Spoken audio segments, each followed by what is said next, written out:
Scotty, it does appear we have the great Gary Patterson. Oh, and now, boy, look at him. He's all cleaned up. He's got the holiday, got a great look about him.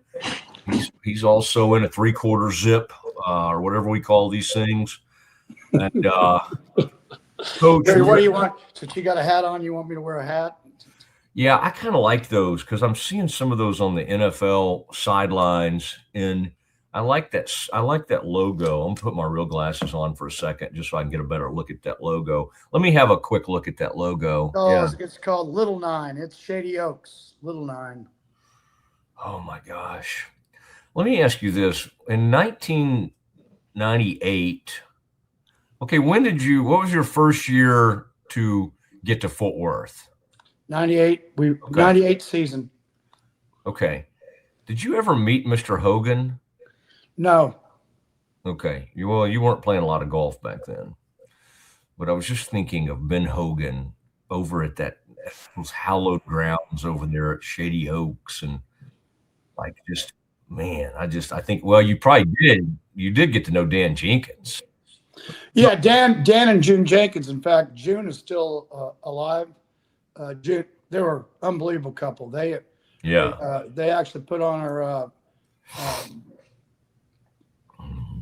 party for a engagement party for Kelsey and I. So. Mm-hmm. Well, I mean, you could make an argument that he's the greatest sports writer ever. Certainly top 10, and was part of probably one of the greatest assortment of sports writers in the history of American newspapers, as he and Bud Shrake and Gary Cartwright and those guys were at the Fort Worth Press in the 1950s or 60s. Blackie Sherrod was there, and that was about as good as all those guys. Yeah. Well, you would have. There's a certain bar in Dallas you would have had to go see Blackie. Blackie didn't steer too much from the Stoneleigh P. I think that was over at Stoneleigh, and Blackie. Those guys, they ran hard, and they most of them. It's an interesting life, the life of the sports writer. Coach, did you have a prosperous Christmas? What can you show me what was your favorite gift? Is it like behind you right now, or what was the coolest thing you received this Christmas? Well, to be honest with you, I don't really like getting. It's more about giving. I hear a little bit later after I get done with this show, I got my grandkids coming over to open gifts because they were out of town. So, sons, grandkids, wife, it's friends. That's really, what people don't understand about coaches. We were never, as a general rule, probably, 18, 19 times out of 24 years, maybe you were always in a hotel room. My sons thought that Christmas was being in a hotel room in a bowl game, and because it had a game room, and they thought they didn't know how cool that was till they got older, and then they started talking to me about it. But it's, they got to hang around the players and do all those kind of things. It was, it's Christmas is always kind of, even Thanksgiving, we've always been coaching. You're either practicing on Thanksgiving or you're playing on Thanksgiving. Yeah. And so you were always getting ready. You had something. Usually we'd have something with the team. After practice, we'd have a dinner and do things. But yeah, it's, you were always, as they say a lot of times about coaches, you especially coach spent more time raising other people's kids than you did your own sometimes. And so, yeah, it was a great experience. Because that's why, for me, it's like I was talking to you earlier about the bowl games. It's why they're a great experience. I still have, the Alamo Bowl TCU is going to play in. The 15 and the 17 game were unbelievable. 15 against Oregon, we're down 31-0. And then the Stanford game in 17. But yeah, it's, you come back and they still, some people even think more of that than the Alamo Bowl. Now, myself, no. I mean, the pageantry of the Rose Bowl was unbelievable. The Peach Bowl was unbelievable. But really, I go back to the experiences all the way back to 98 when first 2 years in the Mobile Bowl, and 2 years in a row there, we in 98, 99, well, one was the Sun Bowl in 98 against USC, which is what, TCU people are talking about now, kind of a USC, TCU in the Alamo Bowl. But, one of the uncommon facts that anybody knows, we held both. The only time that somebody held somebody to minus yards rushing back-to-back bowl games, we held USC, I think it was minus 23, and Eastern Carolina minus 17. Carson Palmer, I think, was quarterback, and then Gerard, I can't remember who the East Carolina quarterback was, but we held him to minus yards rushing. Oh, David Gerard, is that who you're trying to think of? Yeah, I think when he had the East Carolina. That sounds right. Yeah. No, Central Florida. There was another really good quarterback at Central Florida. I always get them mixed up. But yeah, so it's you go back and look and you think the kids, the players, the experiences. You look at the bowl game and the Peach Bowl. After we got left out. Baylor and ourselves got left out of the playoffs. And then, they put us with Ole Miss thinking that, well, then they'll show that, at least from my opinion, they'll show that TCU didn't belong in the playoffs after they'd beaten Alabama earlier. And, we win, I think it was like 42-3 or something like that. And so, there's just a lot of memories that go back, and these kids have something. A lot of kids brag, I have 5 bowl rings. Yeah. And so. Can we get Scotty, I sent you this earlier. I'd like to get a peek at your ring collection from bowls. Now, you and I was trying to do your record as a head coach, but now we can include the 98, 99 games, bowl wins. Oh, there it is. Scotty is a tremendous producer, Gary. I haven't had much good help over the years, but I finally have found someone here that does an incredible job. That's pretty cool. Now, Gary took that a little earlier today because I'd asked him to. It's not a great pick. Show off, but it was an aerial photo by Gary as he hovered over the rings. But and there was the watches in there too. I mean, that's you always got the rings from the school and you got the watches from the bowl game. We always did. When we started and we always did it. It was one of those things where you wanted to be able to show what you accomplished, something that you could remember by. And then it kind of became a thing with our kids as far as getting another bowl ring. But I think it had bowl games had a lot to do with of TCU climbing the mountain. I think, they say it's not what they say in September, it's what they remember in November and December. And, bowl games after practices, that's what people remembered you by. You got extra practices, kids got extra experiences. A lot of times it was better for our kids to stay at school. That they were they're gonna eat, they're gonna be taken better care of, just for a lot of different reasons than if they went back home. And so those experiences were tremendous as far as doing all of it. I hear people talk about the bowl games are, they need to just go away. And I'll be honest with you. I think that maybe for people that do some of it, but if you look for the fans, if you watched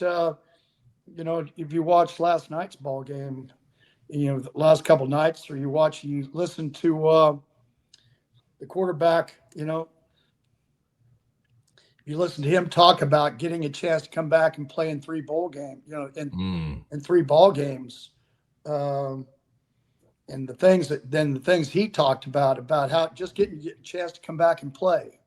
And that's the thing people don't understand. It's just another game that kids get a chance to play together. I don't understand all the, one of the regrets I will have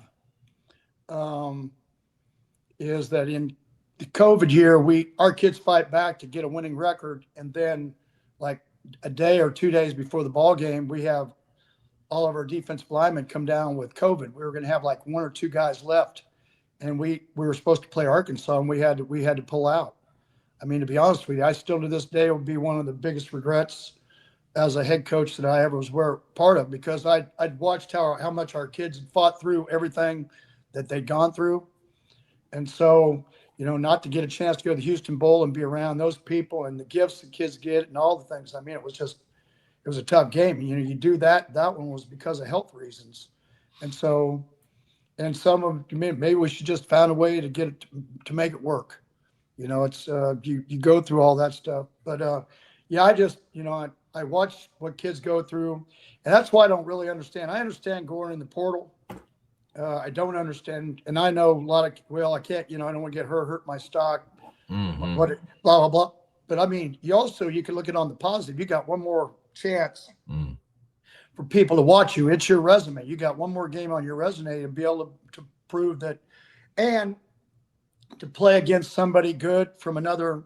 Most of the time, they're a winning team, and from another league is who you're going to end up playing your bowl game against. So, yeah, I heard that kid from TCU, McAllister, the receiver, talking about that the other night. Like he wanted to play because some of his other buddies were playing. And then it was kind of funny. Whoever this quarterback is stepping in for TCU said, when I promised I would throw him the ball, and so, yeah. And you saw the Houston beating LSU. And to your point, that, and Scotty Swingler, our producer, brought this up earlier today with me. It could cause, if you have a great win like that, and they won 38-35, and people say, well, LSU's got a new coach. But again, they played, right? They put on the LSU uniform and they went out and played. And I think that win means a lot to Willie Fritz in that Houston program. And in some ways, it could maybe keep some of your players from transferring, participating in something like that. Yeah, we felt like winning a bowl game was unbelievable. We felt like it was a big positive for recruiting, for people seeing us around the holidays, because they haven't seen you since November. I thought it was a big, and you're going to see. I think it's really going to help jumpstart and push Houston even farther up the mountain for recruiting, and because kids are watching. All the kids in the portal are watching that ball game, whether you like it or not, and whether anybody. It's the bottom line to it is they beat an SEC team. Okay, and you look at teams even in the Big Ten, that are playing in bowl games and winning it. They're still being seen at the end of December. If you just take, well, we're just going to have the playoffs, we're not going to have the bowl games, we're not going to do any of that. Then what happens? What happens to you've got 16 or 17 or 18 teams in your league, and you only have 4 getting the playoffs. So everybody else stays home. They don't get the extra practices, and they don't get a chance to be seen during the holidays. To me, I think it helps all the leagues. I think if you want to have an argument about who you were, and that's what I would say. I think what people thought about us, it changed the whole trajectory of TCU when we beat USC in the Sun Bowl. And here's the thing people don't understand. We were in the WAC the first year we came in '98, and we were 6-6, and the WAC decided after the season. There's a bunch of the schools decided they wanted to divide, and so they took their ball home. And one of the things that happened is they left UTEP, which had been a team that had always been part of the WAC, with Utah, BYU, and Colorado State, and all Wyoming, all the teams, and they just said, we're not going to invite you to be a part of our new league. And so what UTEP and actually the city of El Paso said, well, then what we're going to do is we're not going to invite anybody. And actually, Wyoming had an 8-3 record. I think they had a better record than we are, but they took TCU, and we go and play a USC team that was star-studded. I think Carson Palmer was the quarterback, and we end up winning that ball game like 28-19 or something like that. And it started. So then all of a sudden we got back here, and the administration and the boosters got ready, and we built we didn't really have a full TCU football office, so where we had meeting rooms and everything. And so they came in and we built all that. We actually had partitions in a building behind that we had all our meetings in. So that started the journey, the path of TCU climbing the mountain. And really then if you look at it, you go till 2005 when we first year we're in the Mountain West and we win it. that's when people started taking notice. We beat Oklahoma the first game of the season. You go and play bowl games. I think we played Iowa State possibly in that game in the Houston Bowl. I mean, they were a really good Iowa State team. You know, you just look at what being seen in December does for Mhm. you. You know, in the first year in the Conference USA, because we left the WAC, we went to Conference USA.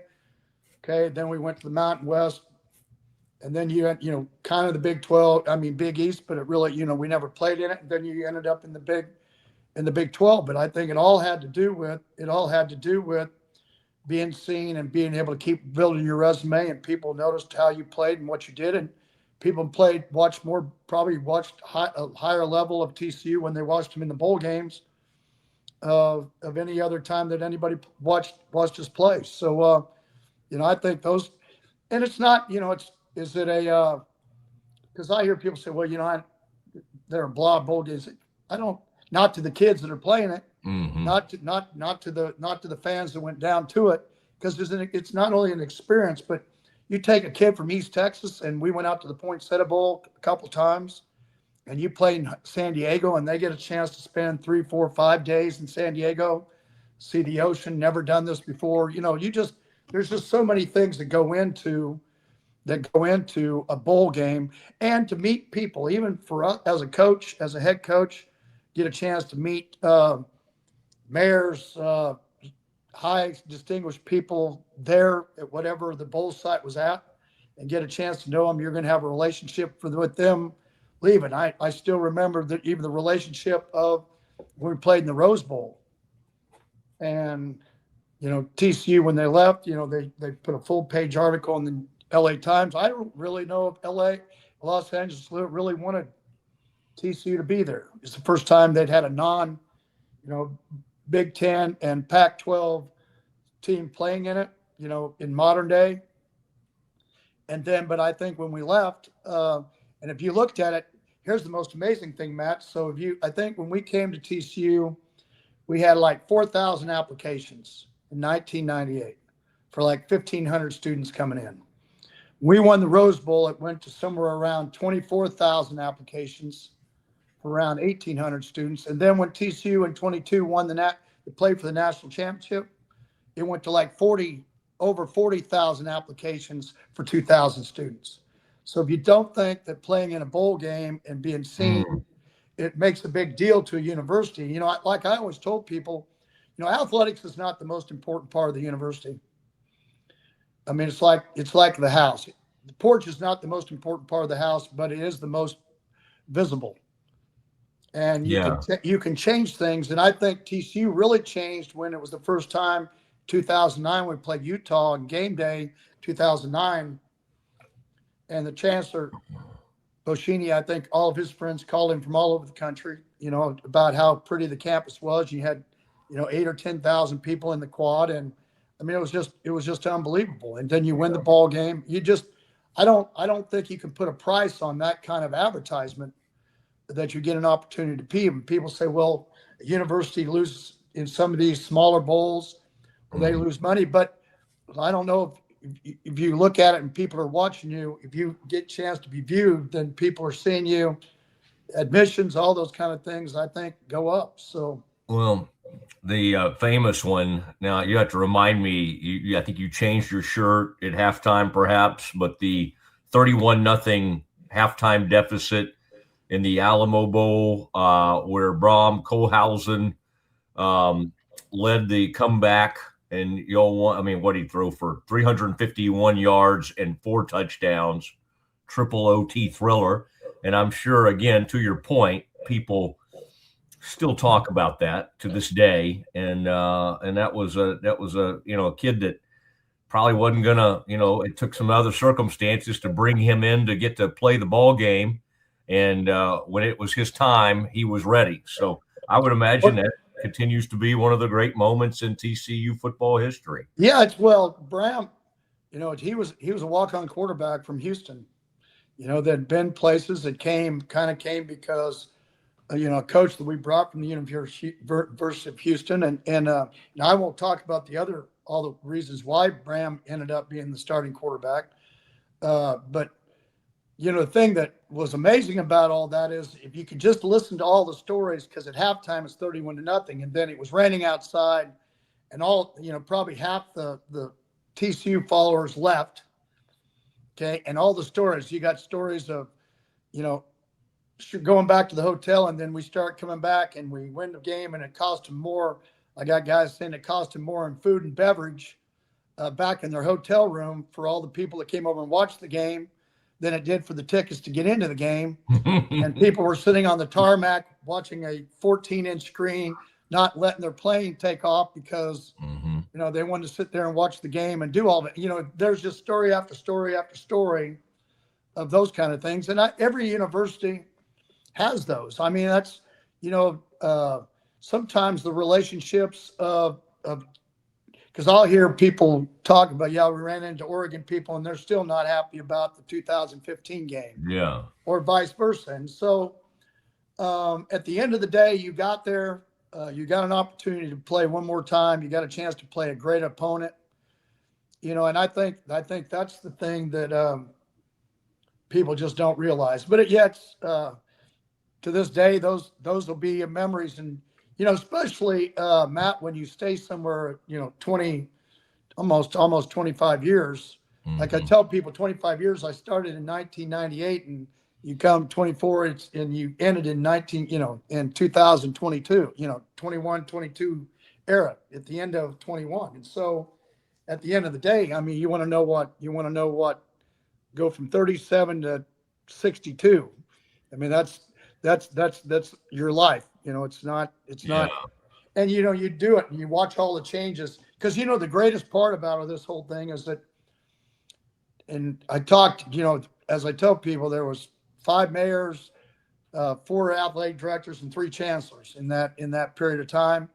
And the thing that you want to do is, and we finally decided that it was, if we were going to change, we're going to need everybody. And so it was going to have to be, couldn't be TCU was going to grow and Fort Worth wasn't, and it wasn't going to be Fort Worth was going to grow and TCU wasn't. For us to be special, that we had to do it together. And that's one of the things that I'm really, I look back and probably has been more memorable and everything is watching. And there's a lot of, as I tell people all the time, it was quite the journey and it took quite the village.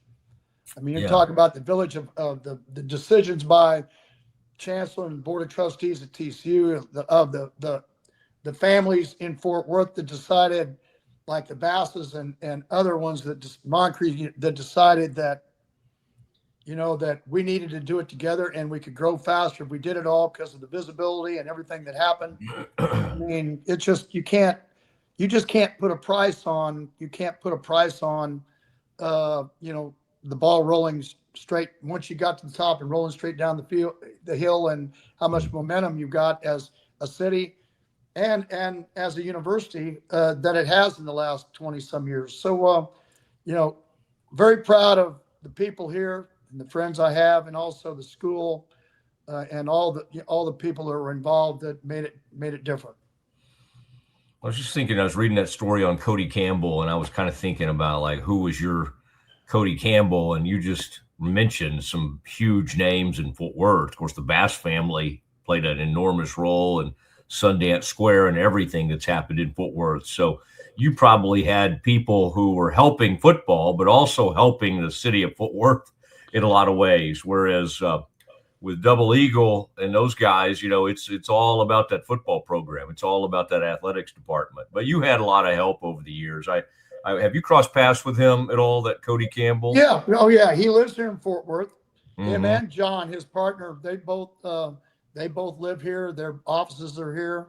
Yeah. Talked to him about many different topics. And that's kind of why, I cheered for A&M. I cheered I'll cheer for Texas. I cheer for SMU.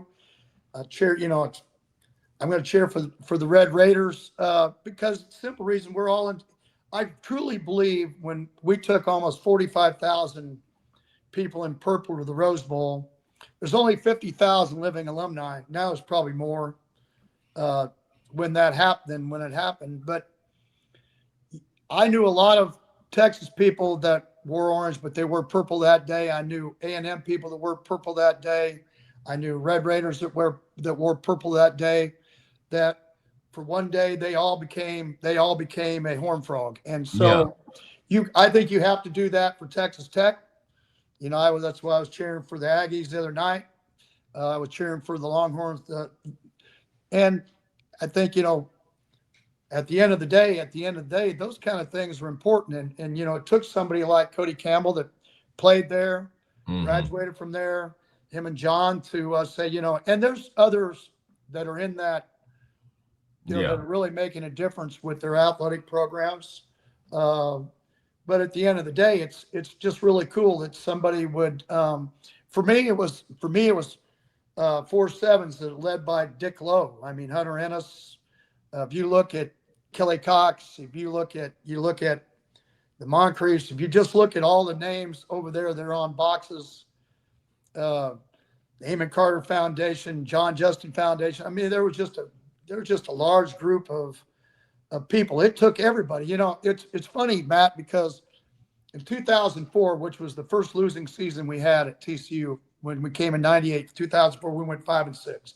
It was probably the best learning lesson I had as a head coach, because we had went 10-2, 10-2 in 2002 and 3. And, I remember I think it was in the spring, they talked about, someday we're going to go to a BCS game. And they kind of laughed at me and like, okay, young head coach, love your enthusiasm, but this will never happen. And then the guy that's named now on the basketball arena, Schomeyer, we were sitting in a meeting because we built the basketball arena, redid it after we got done with the football stadium. But I remember sitting in a stadium meeting with him, next to him, and he said, I love what you're doing, but I don't think you'll ever get this done. And so the thing that you have to have, I guess my point is, you have to have somebody that's top that's just not going to take no for an answer. We all had to have a vision.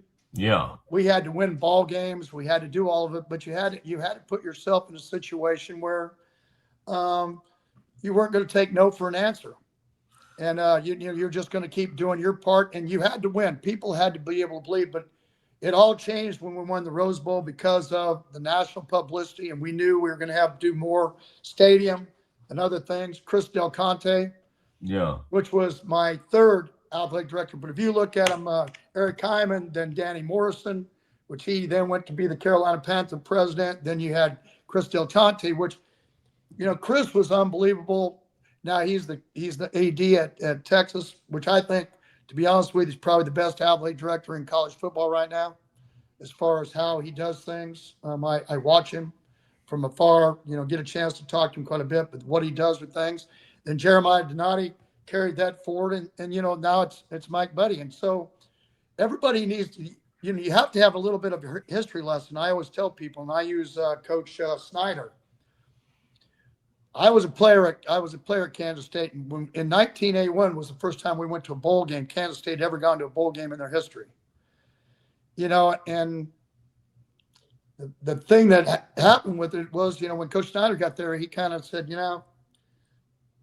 it's kind of embarrassing that we've only been to one bowl game. But the point being is he had a blueprint of how to win and how to change it.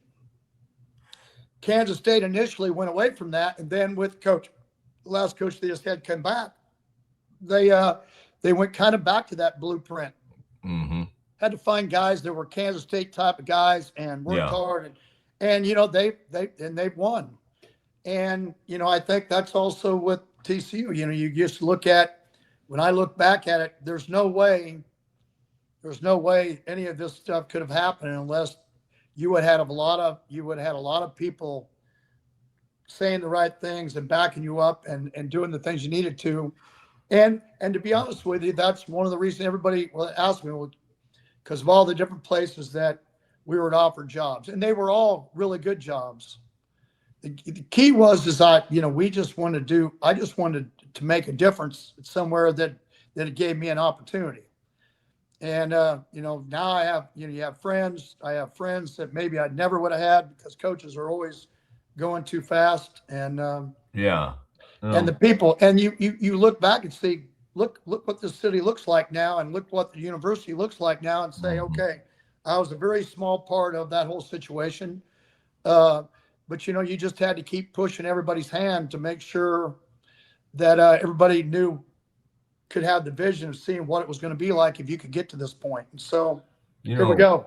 I want to get you out of here. So when your grandkids, because they'll come running in, I'd like to get them on screen if they move in there. How old are all your grandkids, by the way? 12 and 6, 11, Okay. 12 and 6. Yeah. 3 of them. I got a fourth one that's going to be born here any day here. So that's exciting. That's very exciting. What do they call you? What do they call you? Coach, Coach P. They just call you P. Yeah. All right. By the way, your old adversary is back. He's a head coach again. Art Briles is at Eastern New Mexico. I'm sure you saw that news a few weeks ago. Signetti has been unbelievable. He's 66 years old. Kyle Whittingham at 66 gets hired at Michigan. Do these things? Does that you're looking younger than I've seen you in a long time? Well, thanks, Matt.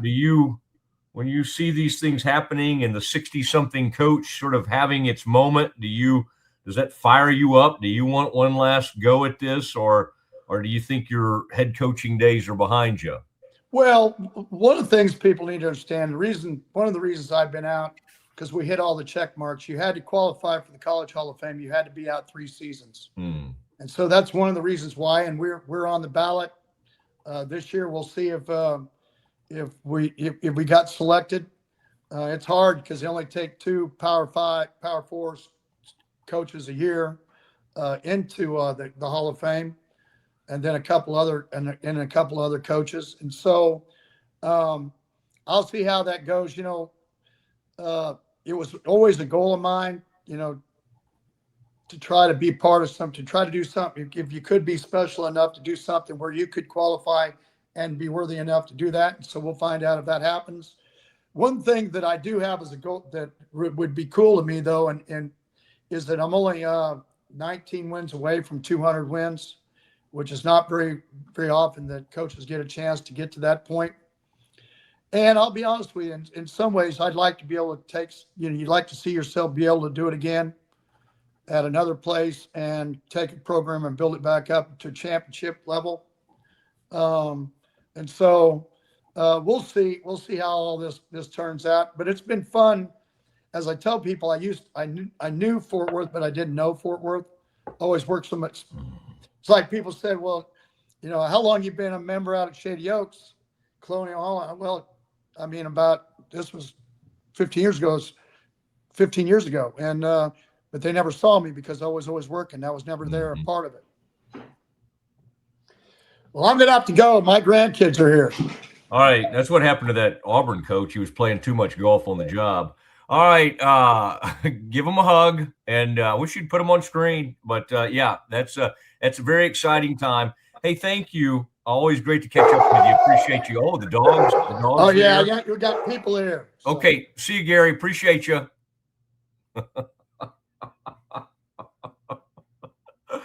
Oh, goodness. Christmas time. It's fun. Grandkids arriving. What do you say? He's got another one on the way. So it'll be a 4th grandchild. He's saying 12, 11, and 6. Scotty, you just wind him up, and the man could talk. The only regret I have there, I didn't. I kind of wanted to get his take on. He played at K-State, and I'm sure he has a take on Joe Klanderman at K-State. But what was I going to do? Just kind of, cut him off?